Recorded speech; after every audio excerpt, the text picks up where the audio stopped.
Lakeside High School in Oak Ridge was considered one of the best educational institutions in the state of Ohio. It was here that Aston Wilson had been teaching U.S. history for the past 15 years, specializing in the Civil War period. On the first day of the fall semester of 2023, the hallways of Lakeside High School were filled with the buzz of returning students.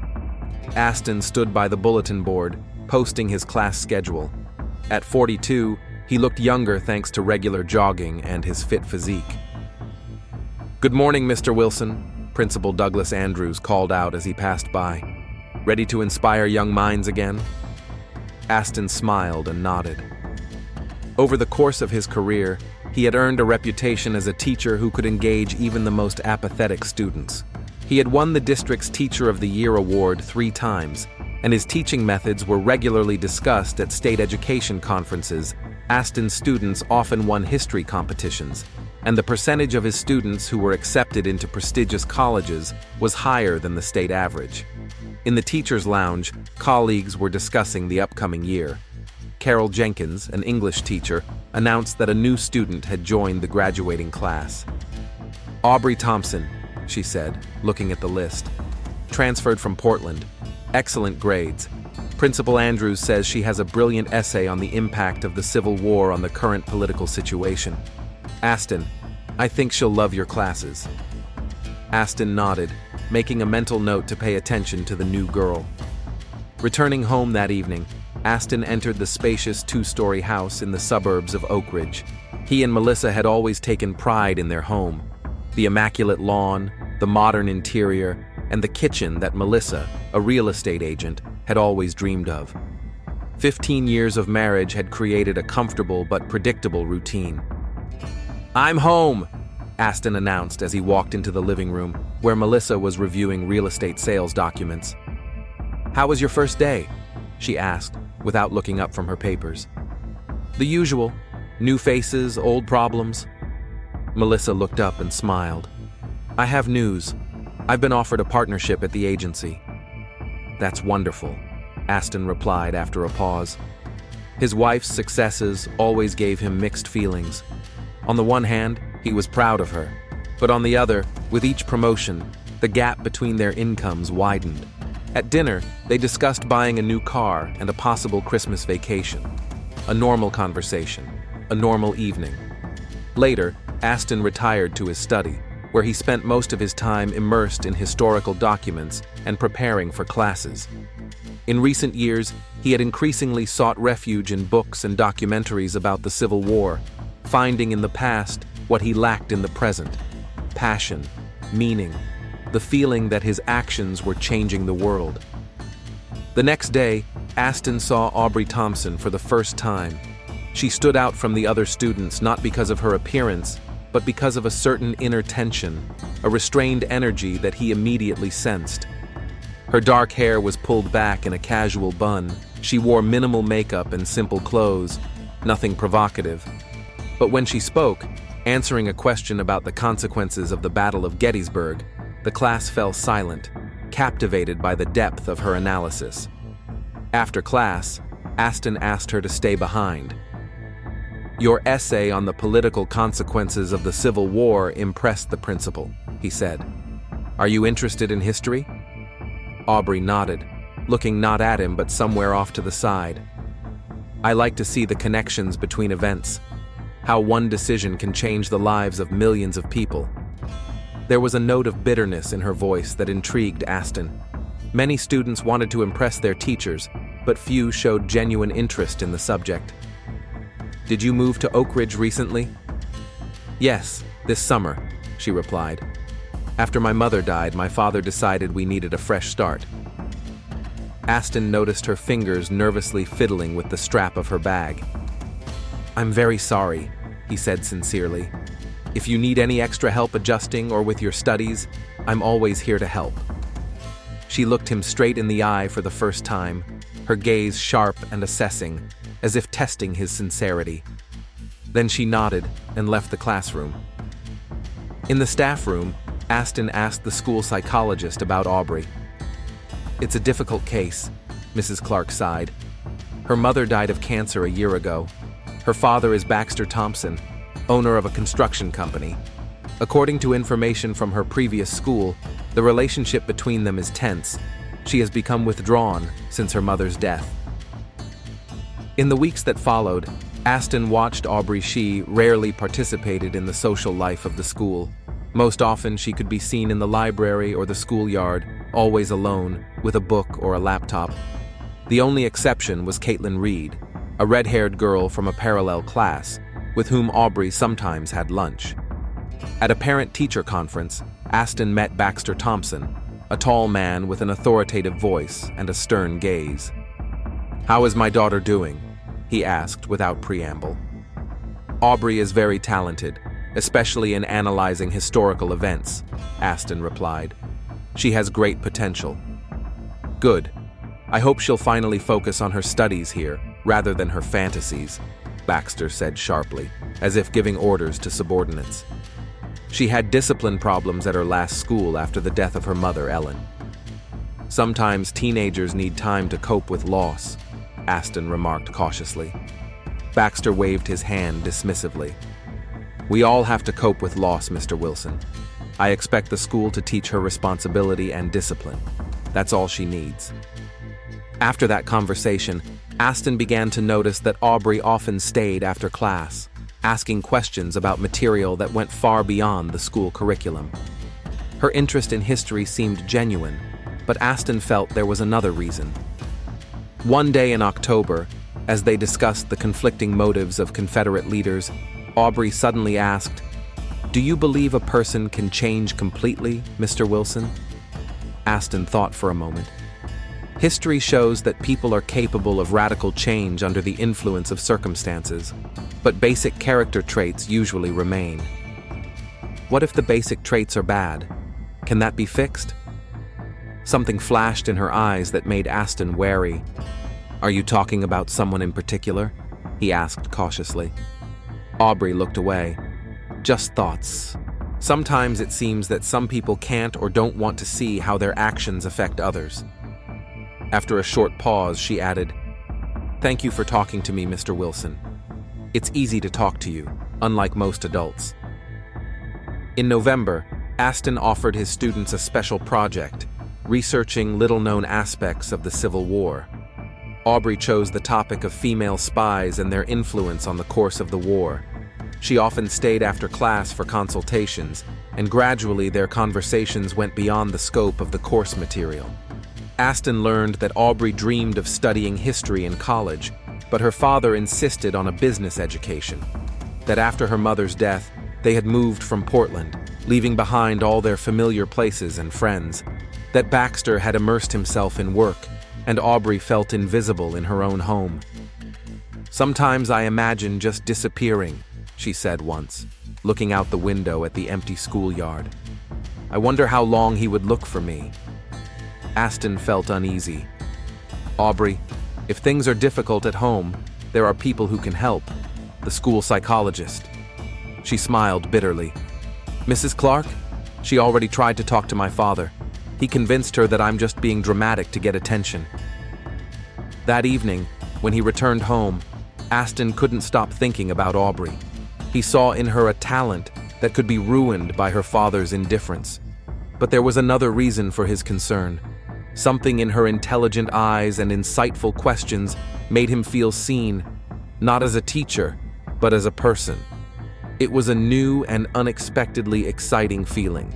At dinner, Melissa talked about a complicated real estate deal, but Aston was only half listening, thinking about the morning's lesson and Aubrey's comments on Abraham Lincoln's psychological motives. "Aston, are you listening?" he started. "Sorry, I was thinking about a new project for the seniors." Melissa sighed. "You've been thinking about work all the time lately. Maybe we should take a weekend off and go somewhere. Just you and me." "Sure," he said, knowing it wouldn't happen. "As soon as the quarter is over." In December, while working on the project, Aubrey found rare letters from female spy Rosa Greenhow. Excited, she showed Aston copies she had ordered from the Virginia archives. "Look at this line," she said, leaning so close to him that he could smell her shampoo. "She writes about The necessity of a double life. Can you imagine what that's like? Living so that no one knows the real you? Their eyes met, and Aston suddenly realized he had been staring into her eyes for too long. He looked away and cleared his throat. Interesting find. It will definitely strengthen your project. After that, he became more cautious, trying to maintain a professional distance. But he noticed that Aubrey now stayed after class more often, finding new topics to discuss. On the last day before the Christmas break, Aubrey gave him a book, a rare edition of the diaries of a Union Army officer. "This is in gratitude for your help," she said. "You're the only one who really listens." Aston was touched, but also alarmed. The gift was too personal, too expensive for a simple thank you to a teacher. That night, reading the officer's diaries, Aston felt a strange connection between himself, the author of the diary, and Aubrey. They were all people trapped in lives that seemed predetermined, searching for something more than their everyday existence. January in Oak Ridge was particularly cold. The school hallways were filled with stories about Christmas break, but Aston noticed that Aubrey kept her distance from these conversations. After the first class of the new semester, she stayed in the classroom, sorting through her notes longer than necessary. "How was your break, Aubrey?" Aston asked, arranging books on the shelf.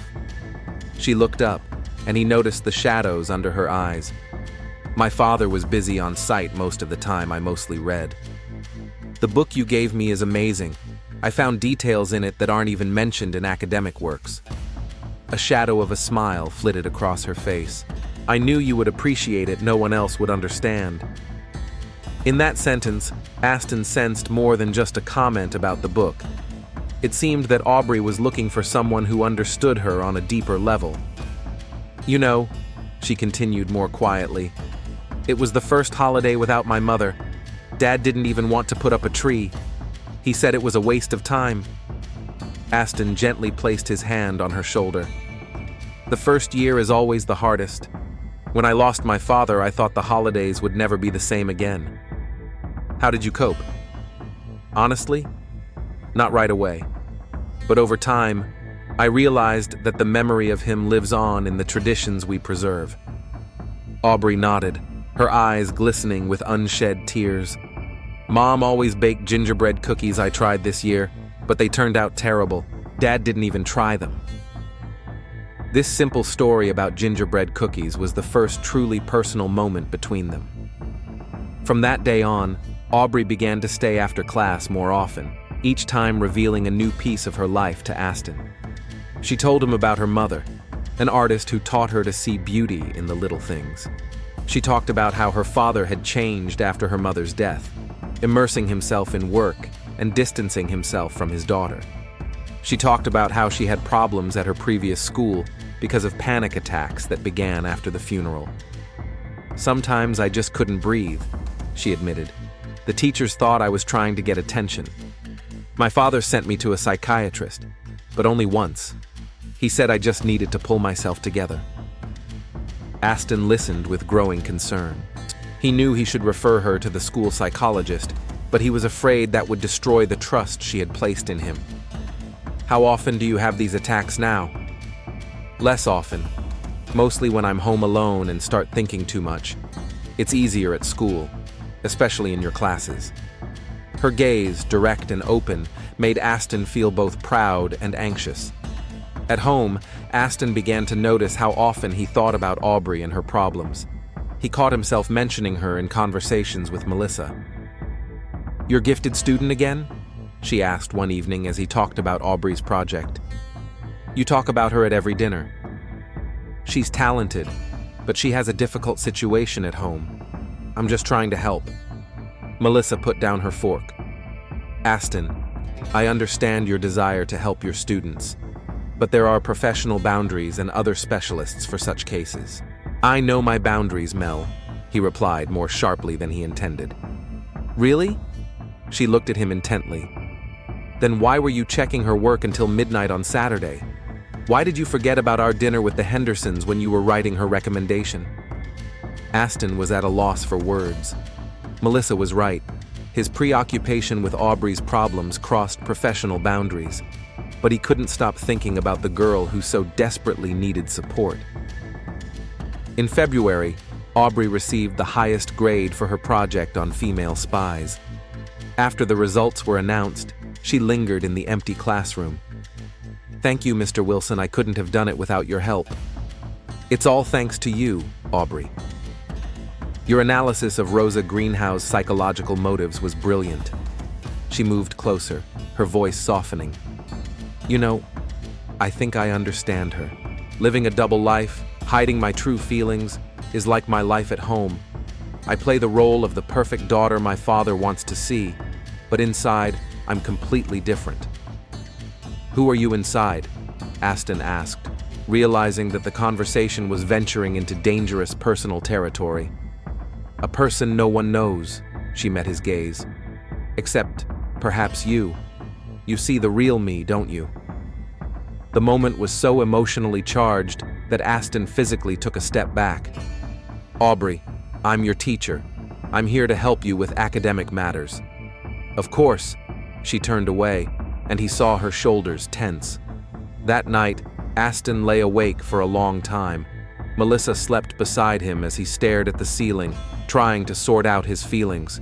He respected Aubrey as a student and sympathized with her as a person, but there was something else mixed in with those emotions, something that made his heart beat faster when she was around. The following weeks were filled with small moments that gradually changed the nature of their relationship.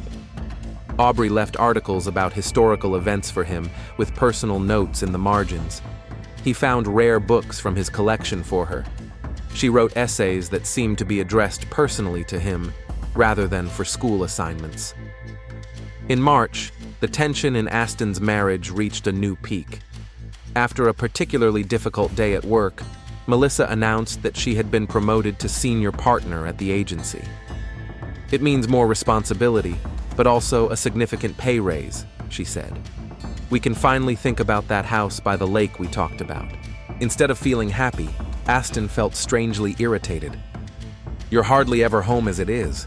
Now you'll be gone even more?" "What?" Melissa looked stunned. "I thought you'd be happy for me. This promotion is the result of 3 years of hard work." "Of course I'm happy." He rubbed his temples. "It's just that we're growing further apart, Mel. When was the last time we really talked? Not about work, not about bills, about us." "About us." Her voice turned cold. "Is there anything to talk about? You live in your world of history and your special students. I'm not even sure you notice me when I'm around." Aston wanted to argue, but he knew she was right in many ways. His thoughts were increasingly occupied with Aubrey, her problems, her insightful views on history, her smile, which appeared so rarely but lit up her whole face. In mid-March, an incident occurred that changed the dynamics of his relationship with Aubrey. After a school meeting, she asked him to help her with additional reading for college admissions. It was already dark when they finished, and Aston offered to drive her home. "No need," she replied quickly. "I can walk to the bus stop." "Aubrey, it's late. I won't let you walk alone." An awkward silence hung in his car. Then Aubrey spoke, looking out the window. "I don't want to go home. My father brought his new girlfriend over. They think I don't know, but the walls are thin." Aston gripped the steering wheel tighter. "Can you go to a friend's house? Caitlin's?" "She's away with her parents for the weekend." After a long pause, Aston made a decision that he knew crossed all professional boundaries.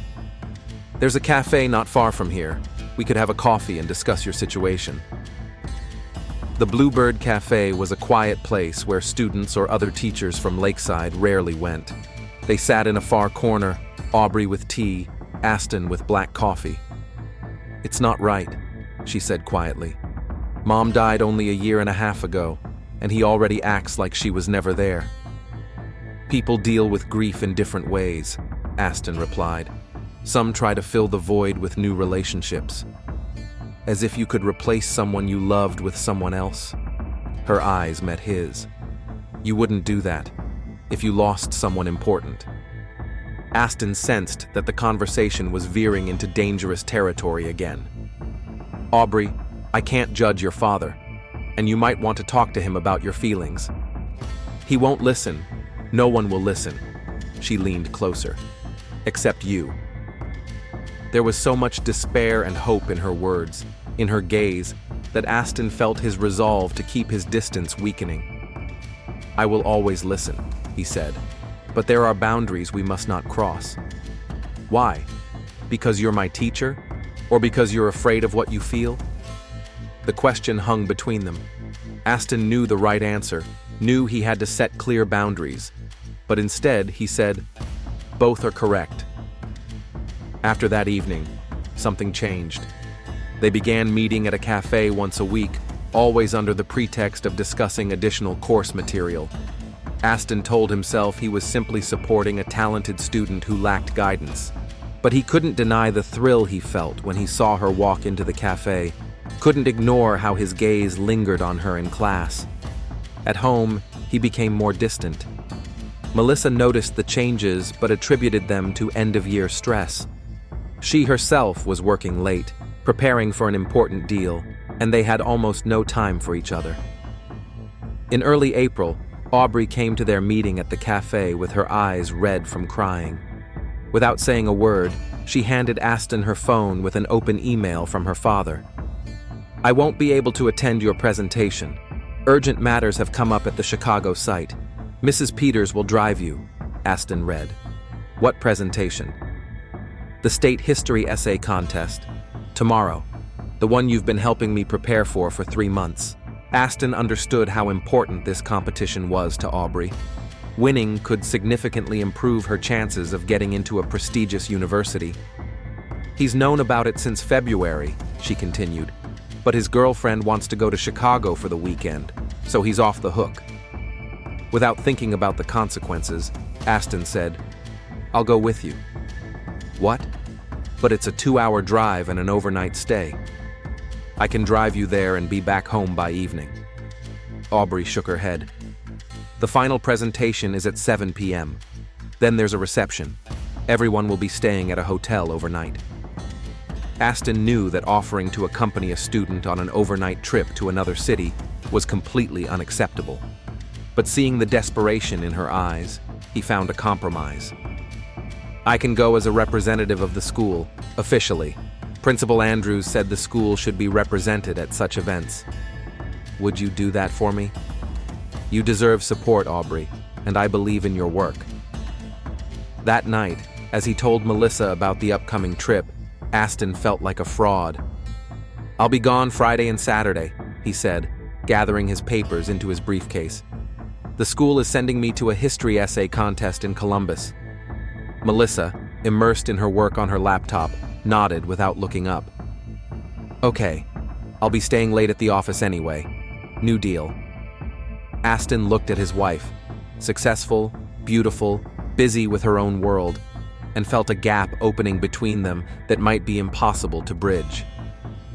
The history essay competition in Columbus changed the nature of the relationship between Aston and Aubrey. They spent 2 days together, at presentations, discussions, dinner with other participants. To those around them, they were just a teacher and his gifted student, representing Lakeside School. But in the quiet moments between official events, something else was happening.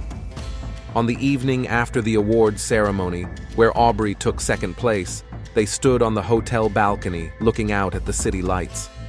The spring night was cool, and when Aubrey shivered, Aston instinctively put his arm around her shoulders. She looked up, her face so close.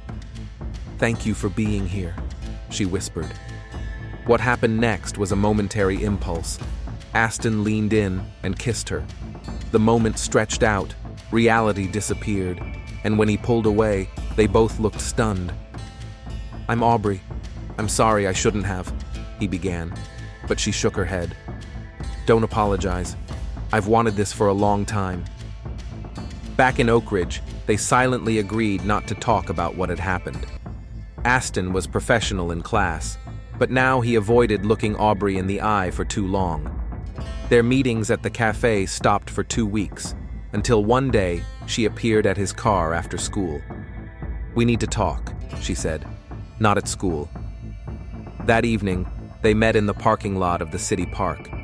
Sitting in his car, Aubrey told him for the first time how she felt about him. "I know it's wrong." Her voice trembled. "I know you're my teacher and that there's a line we shouldn't cross. But I've never felt this way about anyone else." Aston knew he had to stop this immediately, but instead, he allowed himself to confess, "I also feel a connection that shouldn't be there, but it is."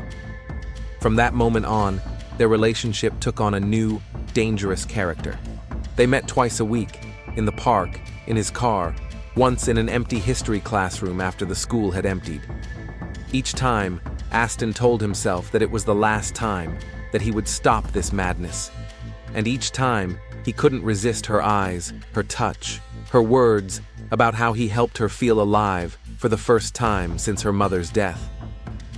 In mid-May, with a month left in the school year, an incident occurred that made Aston realize the danger of their situation. Carol Jenkins, the English teacher, unexpectedly walked into his office after class and found Aubrey sitting too close to him, her hand on his, leaning over a book. They jumped away from each other, but Carol's eyes showed that she had noticed more than just an academic consultation. "I'm sorry, I didn't know you were busy," she said, her gaze shifting from Aston to Aubrey and back. "I'll come back later." When the door closed, Aubrey turned pale. She saw. She'll figure it out. She didn't see anything. Aston tried to reassure her and himself. Just a teacher helping a student with research. Nothing unusual. But in the days that followed, he noticed Carol watching him in the staff room, her friendliness replaced by reserve. Once, she approached him during lunch. "Aston, you know the school's policy on one-on-one meetings with students, right?" His heart skipped a beat. "Of course. What's the matter?" "Just a reminder that doors should remain open during extra lessons, especially with students who are emotionally vulnerable." Her words were neutral, but the subtext was clear. Carol suspected something and was warning him. Aston felt a cold fear grip his insides. That evening, when he got home, he stood under the shower for a long time, trying to wash away the guilt and fear. Melissa noticed his state at dinner. "Something wrong? You look like a ghost." "Just tired. End of the year, exams, reports." Melissa nodded, already accustomed to his excuses. "By the way, I ran into Carol Jenkins at the supermarket. She asked how we were doing. She said she hadn't seen us together at school events in a long time." Aston felt his stomach tighten. Carol not only watched him at school, but was also interested in his family life. "She has too much free time for gossip," he tried to joke. For the next 2 weeks, Aston was extremely cautious. No meetings with Aubrey outside of school, no private consultations behind closed doors. He even started leaving his office door open during class. Aubrey noticed the changes and sent him a message to his work email. "What's going on? Why are you avoiding me?" After class, he met her in the school library, where there were always enough people around to make their conversation seem innocent. "Carol suspects something," he said quietly, pretending to show her a book. "We need to be more careful." "Or stop hiding," Aubrey replied, her eyes flashing with a dangerous fire. "There's less than a month left until graduation. Then I won't be your student anymore." Aston froze. "Aubrey, you don't understand. Even after you graduate, what we have is unacceptable. I could lose my job, my license. I could be prosecuted."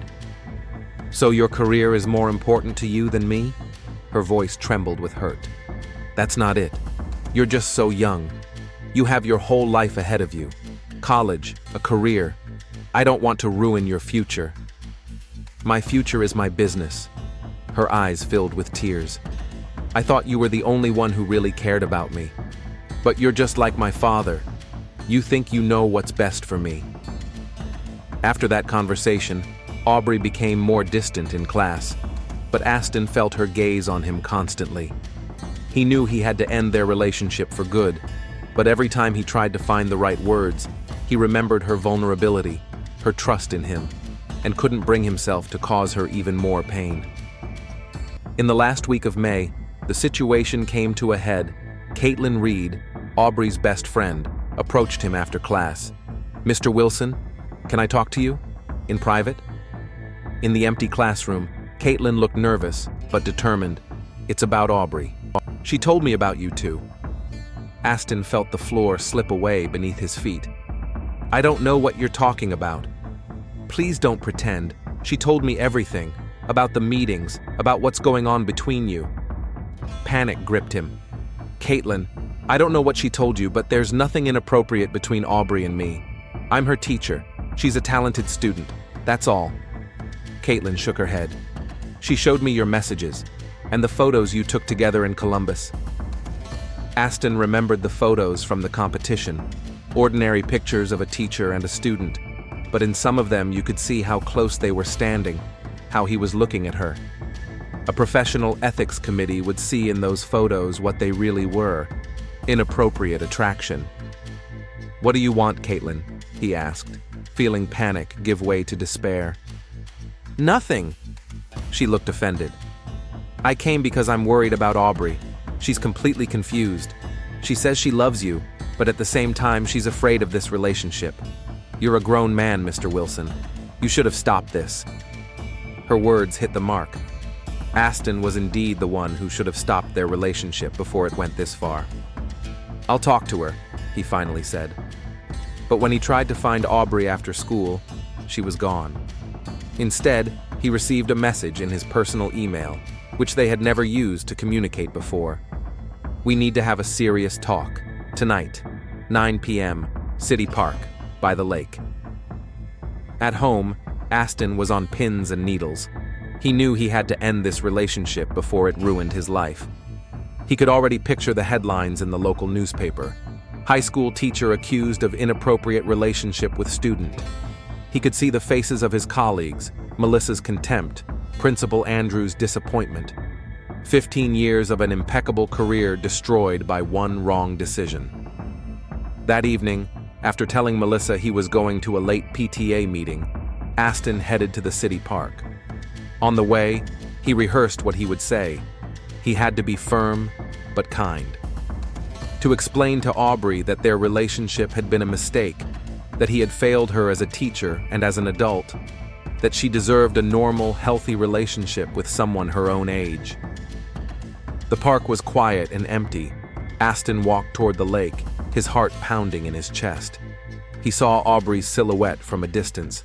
She was standing by the water, looking at the moon's reflection in the dark water. Aston noticed a phone in her hand. A record of their messages? Photos? Evidence that could destroy his life if it fell into the wrong hands. Suddenly, he realized what a dangerous game he had been playing all this time. Early Wednesday morning, a jogger doing his usual run around the lake in Oak Ridge City Park noticed a motionless figure on the shore. At first, he thought it was a homeless person sleeping, but something about the posture made him come closer. A minute later, he was dialing 911, his hands shaking so badly that he mistyped the number twice. 20 minutes later, the park was cordoned off with police tape. The body of a 17-year-old girl lay where she had been found, at the very edge of the water, one arm submerged in the lake, as if she had been trying to reach the moon's reflection. The medical examiner leaned over the body, and the photographer methodically documented the crime scene. Detective Sarah Morgan arrived while the morning fog still hung over the water. A 40-year-old woman with short-cropped dark hair and attentive eyes. She had worked in the homicide department for 15 years and had seen enough to understand that young victims were always the most difficult cases. "What do we have?" she asked, turning to Officer Ramirez, the first to arrive at the scene. The victim has been identified as Aubrey Thompson, 17, a senior at Lakeside High School. The preliminary cause of death is strangulation. There are signs of a struggle: broken nails, bruises on her arms, defensive wounds on her palms. Sarah moved closer, carefully examining the scene without touching the body. The girl was lying on her back, her eyes open, clear finger marks on her neck. Her backpack was found nearby, its contents untouched. Wallet, textbooks, laptop. Doesn't look like a robbery, Sarah noted. Time of death? Dr. Patel, the medical examiner, looked up from the body. Preliminarily between 9 and 11 p.m. yesterday. I'll be more precise after the autopsy. But here's an interesting detail. There's a watch on her wrist, broken, stopped at 9:27. Sarah nodded, taking notes. Any witnesses? No one has come forward yet. The park closes at 10, but the fence is low, so people often come at night. Detective Morgan began methodically circling the crime scene in an expanding circle. In the grass a few feet from the body, she noticed a phone with a broken screen, which the officers had already marked as evidence. Have the parents been notified? The officers went to her father. Her mother died 2 years ago. By noon, the initial investigation was in full swing. Aubrey's body had been sent for an autopsy. The crime scene had been photographed and examined, and DNA samples and fingerprints had been collected. Sarah Morgan returned to the station and began compiling an initial list of people to interview. First was Baxter Thompson, Aubrey's father. The tall man with graying temples looked stunned, but maintained a tense self-control. "When was the last time you saw your daughter?" Sarah asked as they settled into the interview room. "Yesterday morning, before school." His voice was hoarse. "I left for a construction site in the suburbs and came back late, around midnight. I thought she was already asleep." "Did you check her room?" "No. Aubrey values her privacy. We had an agreement. I don't go in without knocking." "When did you realize she wasn't home?" "This morning. Her room was empty, her bed untouched." "Did you try to contact her?" Baxter lowered his eyes. "I thought she had already left for school. We haven't been communicating much lately." "Why?" "She's a teenager. She keeps everything to herself. After Ellen, her mother, died, everything became more difficult." Sarah made a note. "Mr. Thompson, did you know that Aubrey planned to be at the park last night?" "No." He looked genuinely surprised. "She said she had a group project at the school library. She was supposed to be back for dinner." "Did she often skip dinner?" "Lately, yes. She said she was busy at the library, preparing for exams and college applications." After Baxter, Morgan questioned Caitlin Reed, Aubrey's best friend. The red-haired girl, her eyes red from crying, looked devastated. "When was the last time you spoke to Aubrey?" "Yesterday after school. She was upset. She said she was going to end it all." "End what?" Caitlin hesitated, then looked at the detective with determination. "Her relationship with Mr. Wilson, the history teacher." Sarah raised an eyebrow. "What relationship?" "They were dating, secretly, for several months." This was the first clue pointing to something more than a random attack. Sarah pressed her questions, and Caitlin told her everything she knew about the meetings in the cafe, the trip to the competition, the messages Aubrey had shown her. "I tried to talk her out of it," Caitlin sobbed. "I told her it was wrong, that he was using her. But she was in love. She said he was the only one who understood her." "Did you tell anyone else about this relationship?" "Just yesterday. I talked to Mr. Wilson after school. I told him I knew everything and that he had to stop." He looked scared. After that conversation, Sarah sent an officer to Lakeside School to find Aston Wilson. She didn't want to question him at school and attract unnecessary attention, so she asked him to come to the station after school. While she waited, technicians recovered data from Aubrey's damaged phone. The last messages were sent to Aston Wilson's personal email, not his school account. "We need to talk seriously. Today, 9 p.m. City Park, by the lake." The meeting time coincided with the estimated time of death. When Aston Wilson entered the interrogation room, Sarah studied him closely. He was a fit, middle-aged man with graying temples and an intelligent appearance. Now he looked pale, his eyes red, as if he hadn't slept. "Mr. Wilson," Sarah began, "thank you for agreeing to come. I'm investigating the death of Aubrey Thompson." Aston flinched at the name. That's terrible. She was a talented student. Just a student? The pause was almost imperceptible, but Sarah, an experienced detective, noticed it. Of course. What do you mean?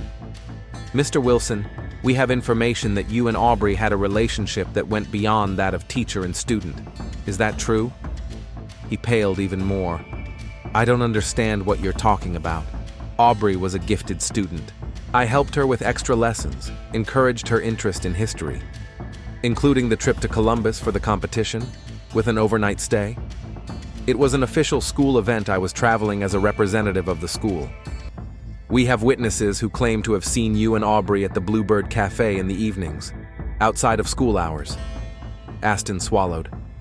Sometimes we discussed her research projects in an informal setting. Nothing inappropriate. Sarah placed a printout of the recovered messages on the table. Last night, Aubrey sent you a message asking you to meet her in the park at 9 p.m. Did you go to that meeting? A long pause. Yes, he finally admitted. Tell us what happened. Nothing. I went, but she wasn't there. I waited for about half an hour and left. What time did you arrive at the park? Around 9, maybe a couple of minutes later. And how long did you wait? Until about 9:40. Then I decided she had changed her mind. Sarah made a note. Aston claimed he left before the estimated time of death, but the broken clock read 9:27. Mr. Wilson, witnesses claim that you and Aubrey had a romantic relationship. Is that true? No. His voice was firm, but his hands, clenched on the table, were white with tension. Whoever said that is lying. Caitlin Reed reported that Aubrey showed her messages and photos confirming this relationship. Caitlin is mistaken. Aubrey was emotionally vulnerable after her mother's death. Perhaps she misinterpreted my support. Sarah decided to change tactics. Where were you between 9:30 and 11 p.m. yesterday? At home with my wife. Will your wife confirm that? Aston hesitated. She may have been asleep when I got home. She had a hard day at work. So you don't have an alibi for the time of the murder. I didn't kill Aubrey. His voice trembled. Why am I even a suspect?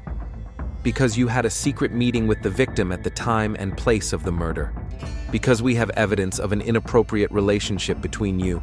And because if this relationship became public, your career and reputation would be ruined. Aston buried his head in his hands. I want a lawyer. After that, Sarah questioned several teachers from Lakeside School, including Carol Jenkins, who confirmed her suspicions. I noticed something strange in their interaction a few weeks ago, she said. Aubrey always stayed after class. Aston talked about her constantly. Once I walked into his office without knocking and didn't see anything specific, but they were sitting very close together. Something about their posture, the way they recoiled from each other when I entered. By evening, Sarah had compiled a preliminary list of suspects. Aston Wilson was the prime suspect. Motive, opportunity, no alibi, plus evidence of an inappropriate relationship with the victim. But there were other possibilities. Baxter Thompson, Aubrey's father, did not have a solid alibi. A check revealed that the construction site where he was supposed to be closed at 7 p.m., and no one could confirm his whereabouts after that. In addition, officers searching Aubrey's room found her diary with entries about her difficult relationship with her father. He hates me. He says I remind him of my mom and that I ruin everything. There was a third line of investigation, a boy named Jason Fisher, a student in a parallel class. According to Caitlin, he was in love with Aubrey and had tried to ask her out several times, but she had refused. He was persistent. He even stalked her after class a couple of times. An open laptop was found in Aubrey's house with an unsaved document, a letter that had been started but not finished. I can't live a lie anymore. What's happening between us is destroying me from the inside. You said you cared about me, but if that's true, you have to. The text ended there. Later that night, the preliminary autopsy results came in. The cause of death was confirmed: strangulation by hands, with characteristic bruises on the neck. Traces of skin were found under Aubrey's fingernails. She had fought desperately against her attacker. The DNA was sent for analysis, but the results would not be ready for several days. Sarah Morgan leaned over the board with photos and notes in her office. In the photo from the crime scene, she saw a small object that she hadn't noticed at first. A silver cufflink with the initials AU stuck in the grass near the body. The cufflink, which the technicians found at the crime scene but did not immediately identify, until someone remembered the history teacher's elegant style of dress. The detective made a new note under Aston Wilson's photo and went to his home with a search warrant. She needed to check if he had a set of cufflinks, and, if so, whether one of them was missing. The third day of the Aubrey Thompson murder investigation began with an emergency meeting of the investigation team. Detective Sarah Morgan stood in front of a board with photos, diagrams, and a timeline, methodically piecing together the picture of the crime. "Right now, we have 3 prime suspects," she said, pointing to the photos. Aston Wilson, the history teacher with whom the victim had an inappropriate relationship. Baxter Thompson, the victim's father, with an unconfirmed alibi and a history of a difficult relationship with his daughter. And Jason Fisher, a classmate who stalked Aubrey after she refused to date him. Officer Ramirez raised his hand. The lab sent preliminary results on the DNA from under the victim's fingernails. They matched samples taken from Aston Wilson. A quiet murmur rippled through the room. This was a major breakthrough. "What about the cufflink?" Sarah asked. "It's been confirmed that it's from a set belonging to Wilson. A case with one cufflink was found during a search of his home. The other is missing. His wife says she didn't notice it was missing." Sarah nodded. The evidence was coming together, but she didn't want to jump to conclusions. "What about the other suspects?" Baxter Thompson provided receipts from a gas station and a cafe confirming that he was out of town until 11 p.m. CCTV footage corroborates his story. "And Fisher?" "He has a solid alibi. He was working the night shift at the supermarket from 8 p.m. until closing." Sarah summed up. "So everything points to Aston Wilson. We'll conduct a follow-up interview and serve him with an arrest warrant." Aston was taken to the station in a police car for further questioning. His lawyer, Mark Levinsky, an experienced criminal defense attorney, was already waiting in the interrogation room. Aston looked haggard, with dark circles under his eyes. Next to him on a chair was a small bag of personal belongings brought by his wife, a change of clothes and toiletries, as if they both already knew he would not be returning home. "Mr. Wilson," Sarah began, turning on the recording, "we have new evidence, and I would like to ask you some additional questions." The lawyer nodded to Aston, indicating that he could answer. "We found a cufflink with your initials at the crime scene. Can you explain how it got there?" Aston looked genuinely surprised. "I don't know. I wasn't wearing cufflinks that day." "What about the skin under Aubrey's fingernails? The DNA matches yours." Aston turned pale. After a quick whisper from his lawyer, he replied, "Maybe she scratched me accidentally during class or a consultation." "Scratched you badly?" "Experts say the amount of skin indicates a desperate struggle." Aston remained silent, staring at the table. "Mr. Wilson," Sarah continued, changing tactics, "let's talk about your meeting with Aubrey in the park. You claimed that you arrived, didn't find her, and left around 9:40. However, her watch broke when she fell and stopped at 9:27. How do you explain this discrepancy?" "I may have left earlier than I thought. I was upset and didn't look at my watch." Sarah took some printouts out of her folder. "These are recordings from cameras at an intersection 3 blocks from the park. Your car drove home at 10:15. That's almost an hour difference from when you supposedly left." Aston glanced at his lawyer, but he remained professionally calm. "I was just walking, thinking I was upset." "Upset about what, Mr. Wilson? That Aubrey was going to expose your relationship?" "There was no relationship." Sarah placed a printout from Aubrey's diary on the table. I quote, "A says he loves me, but he's afraid of losing everything. I can't be a secret forever. After graduation, we have to decide." This doesn't sound like a standard teacher-student relationship. Then she took out the next document, a recovered email from Aston's personal account, dated a month before the murder. Aubrey, what we have is special, but we have to be careful. There's too much at stake. Aston closed his eyes as if in physical pain.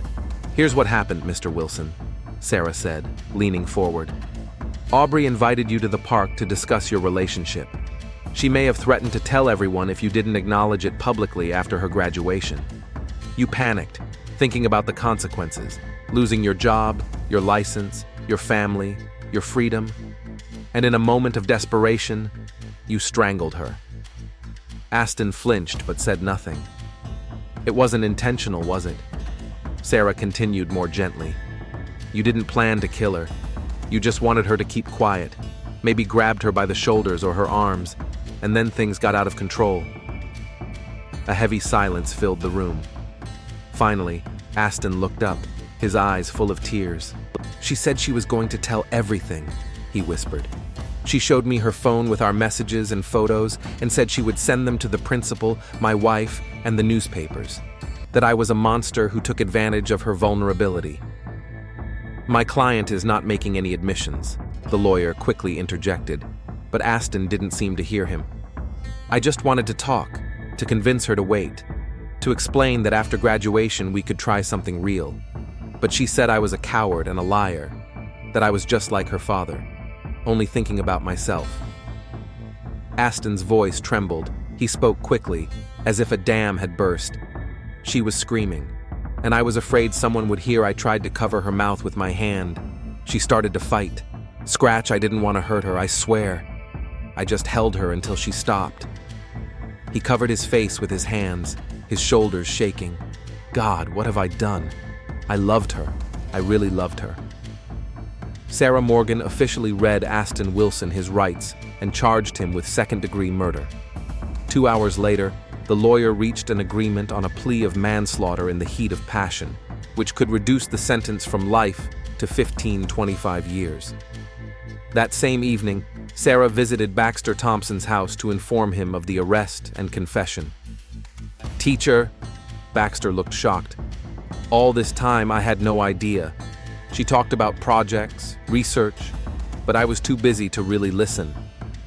Mr. Thompson, in Aubrey's diary, we found notes about how she tried to get your attention, to make you notice the changes in her behavior.